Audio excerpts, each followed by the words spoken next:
Fala, leitores da Bíblia. Eu acho que hoje a gente vai voltar à normalidade. Eu passei alguns dias aí sem conseguir gravar, depois eu gravei 2 vídeos onde eu estava lá em São Paulo. Ontem eu não consegui gravar, depois que cheguei da viagem, tive que ficar até o final da noite praticamente cuidando de algumas coisas, diversas atividades, então não consegui gravar ontem, infelizmente. Quer dizer, o nosso plano, infelizmente, não conseguimos cumprir. Mas como eu já disse anteriormente, numa outra vez que também eu tive um problema para gravar diariamente, né? A gente faz os planos, né? Mas é Deus quem realmente dá a última palavra na nossa vida. Então, como princípio geral, nós precisamos ler e meditar nas Escrituras todos os dias, mas é claro, haverão dias que isso não vai conseguir acontecer, mas devem ser dias assim, não deve ser planejado e não deve ser negligenciada a leitura bíblica. Se algum dia acontecer de nós não conseguirmos ler e meditar na palavra por forças externas, é uma coisa. Agora, a gente negligenciar isso todos os dias é complicado, né? E eu preciso realmente trazer isso à memória para também não ficar com muito peso na consciência, né?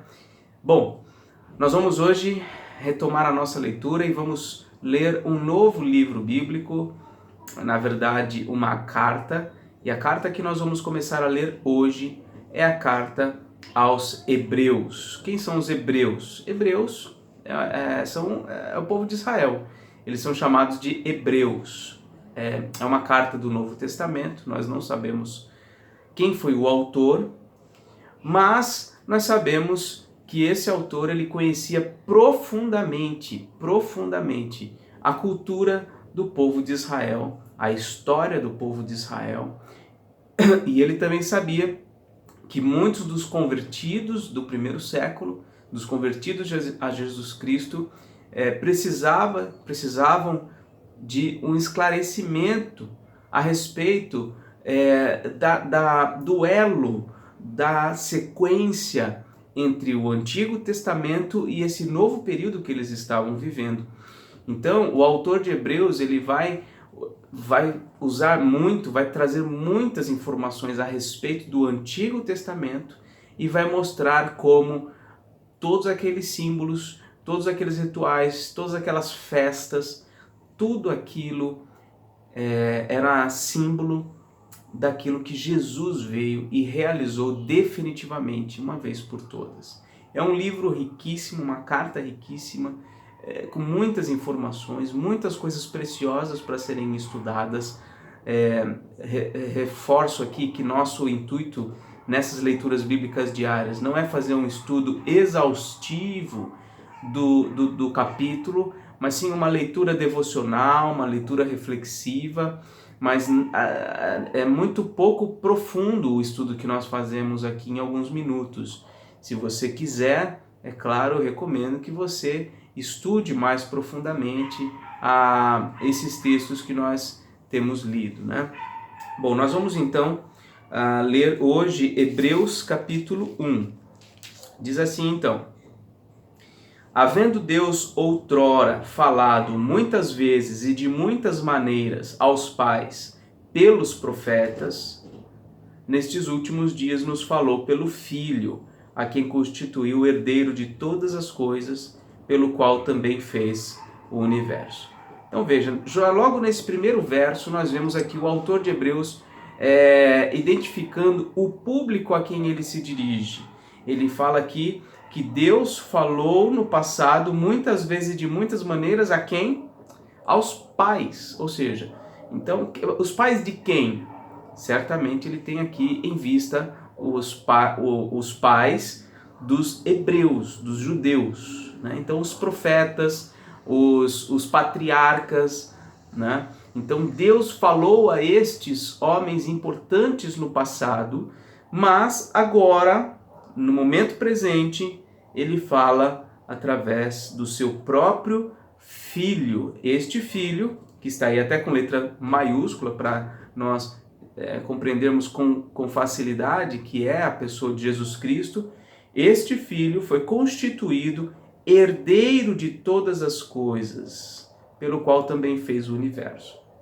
Então, a ele pertence todas as coisas, e ele foi o agente, ele foi o meio pelo qual o próprio Deus fez todas as coisas, criou todas as coisas, né? E aí diz o versículo 3, ele que é o resplendor da glória e a expressão exata do seu ser, sustentando todas as coisas pela palavra do seu poder, depois de ter feito a purificação dos pecados, assentou-se à direita da majestade nas alturas, tendo se tornado tão superior aos anjos, quanto herdou mais excelente nome do que eles. Então, este Jesus Cristo, ele é superior aos profetas, ele é superior aos patriarcas. Por quê? Porque ele revela o próprio ser de Deus. E mais do que isso, ele é o resplendor da glória e a expressão exata do ser de Deus.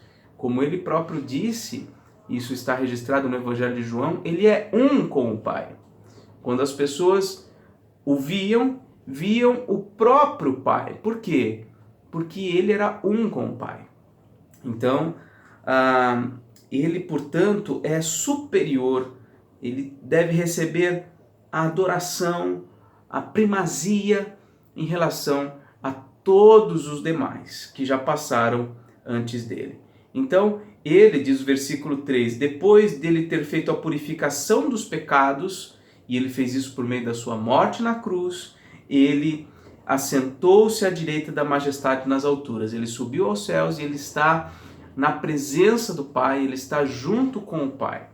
E ele então se tornou superior aos anjos e herdou mais excelente nome do que eles. Então, ele está acima de todas as criaturas poderosas de Deus, né? Ele é, na verdade, a própria expressão do ser de Deus. Então, nestes primeiros versos, nós já temos muitas informações preciosíssimas a respeito do nosso Salvador, a respeito de Jesus Cristo. Versículo 5, pois a qual dos anjos disse jamais, tu és meu filho, eu hoje te gerei? E outra vez, eu lhe serei pai e ele me será filho. É uma pergunta retórica. A quem Deus disse isto? A que anjo Deus falou palavras como essas? Tu és o meu filho, eu serei seu pai. Ele não disse a nenhum dos seus anjos, né? Aqui, nesse versículo 5, nós vemos citações dos Salmos. O Senhor Deus falou com essas palavras ao seu filho humano, Davi, e aos seus descendentes, né, o seu ungido para ser rei em Israel. Mas o que esse texto está nos apontando é que, ao falar desta forma com Davi e com os seus descendentes, ele estava prenunciando ou já preparando, né, o caminho da chegada do seu próprio filho, né, que é gerado de fato, procedente do Pai, como um filho eterno, né? Não como uma criatura, mas como um filho eterno. E é lógico, é difícil a gente entender isso, mas é dessa maneira que a Bíblia nos coloca, nos faz compreender a pessoa do Senhor Jesus Cristo. Versículo 6, e novamente, ao introduzir o primogênito no mundo, diz, e todos os anjos de Deus o adoram. Então, veja, ele é tão superior aos anjos, né, que quando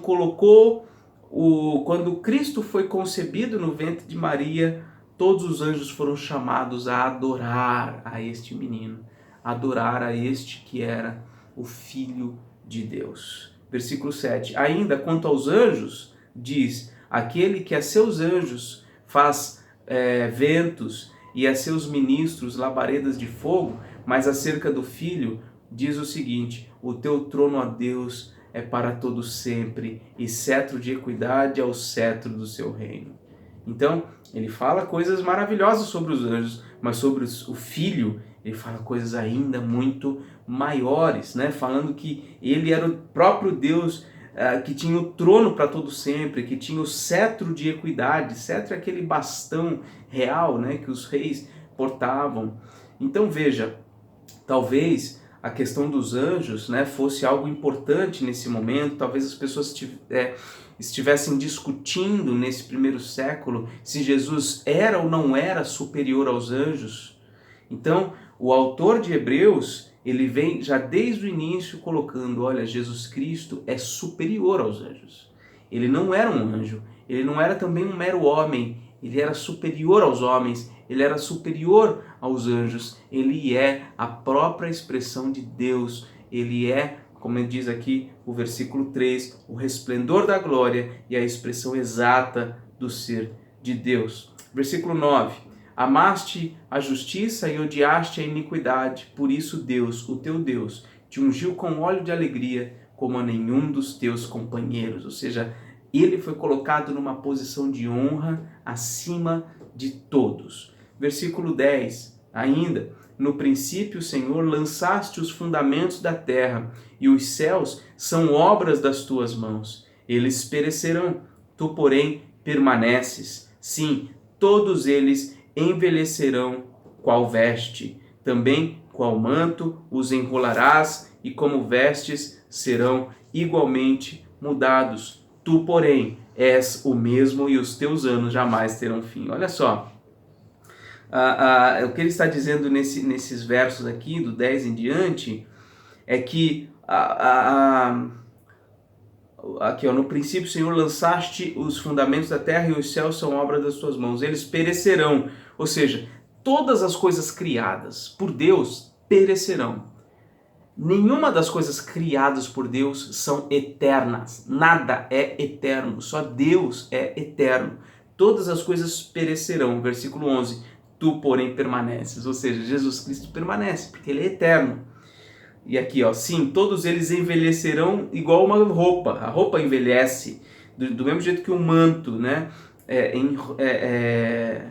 Enrolado, como os vestes serão mudados, mas tu és o mesmo e os teus anos jamais terão fim. Então, Jesus, em comparação com todas as outras coisas, ele é absolutamente superior, porque todas as coisas perecerão, todas as coisas serão desfeitas, todas as coisas tiveram um início e terão um fim, mas o Senhor Jesus Cristo permanece para sempre. Ele é eterno, ele é desde o princípio, ele não teve um início e também não terá um fim. E ele atribui, ele confere vida eterna àqueles a quem ele quer. Aí já trazendo um outro conceito que não está sendo colocado aqui. Mas veja, nós, a partir do momento que nós cremos no Senhor Jesus Cristo, nós não passamos a ser seres eternos. Não, nós jamais seremos eternos. No entanto, temos a promessa dele que ele nos sustentará para sempre. Aliás, a definição de eternidade é não ter um início e não ter um fim. Nós tivemos um início. Então, por mais que nós não tenhamos um fim, nós tivemos um início, e isso já mostra que nós, de fato, não somos eternos. Diz o versículo 13: Ora, a qual dos anjos jamais disse: Assenta-te à minha direita, até que eu ponha os teus inimigos por estrado dos teus pés? A que anjo Deus disse isso? A nenhum anjo. Ele disse ao Filho, chamou o Filho para sentar à sua direita e colocou todos os seus inimigos debaixo dos pés dele. E o versículo 14: Não são todos eles espíritos ministradores, enviados para serviço a favor dos que hão de herdar a salvação? Então o versículo 14 está falando dos anjos. Os anjos estão a serviço.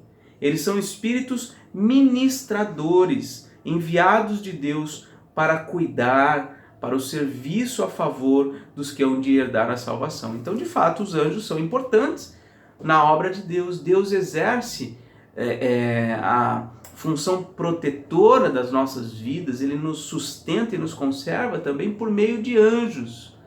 Mas os anjos não são, nem estão aos pés da pessoa do Filho de Deus. Ele é superior a tudo e a todos. Essa foi a leitura de hoje, e amanhã, ou hoje ainda, talvez eu coloque para compor aí a sequência de leituras, o próximo vídeo, tá bom? A gente segue então depois. Um grande abraço e até logo mais.